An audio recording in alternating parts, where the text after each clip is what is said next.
j'habite sur la région et on est en train d'initier sur Bayonne une solution concrète, pratique pour transiter vers effectivement cette démocratie horizontale.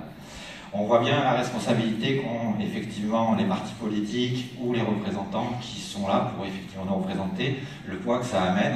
J'aimerais pas être à leur place au niveau énergétique quand effectivement on prend ce qu'ils ont pris là ce soir. On a moyen d'effacer ça. Alors, je vais rejoindre la dernière intervenante. On va démarrer une constituante ici pour la ville de Bayonne. Cette constituante va définir un cadre d'application pour un conseil citoyen. À l'inverse de ce qui se passe aujourd'hui où les 99% servent les 1% de la population, on va inverser la tendance. On va tirer au sort 1% des électeurs qui sont en place sur Bayonne, donc il y a 30 000 électeurs, donc ça va faire 300 conseillers.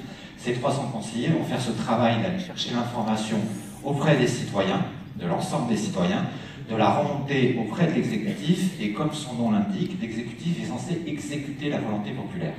Alors, on sait bien qu'en général, ils ne vont pas vouloir trop être d'accord avec ça.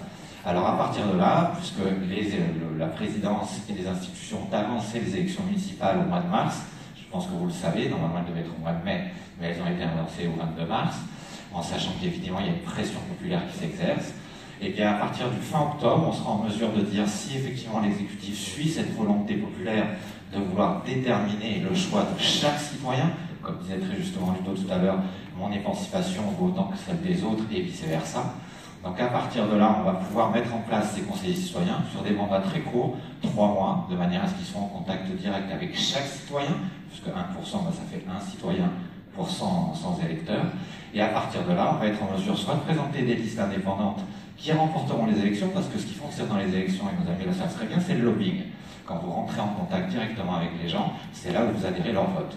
Donc nous serons en mesure de renverser effectivement le pouvoir en place et de créer cette horizontalité et surtout de les délester de ces responsabilités que nous leur avons données, qui n'est pas forcément évidente.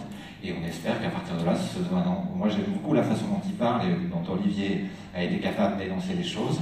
Eh bien je serais ravi de les avoir dans ces conseils citoyens ou même en tant que citoyen proposer les choses.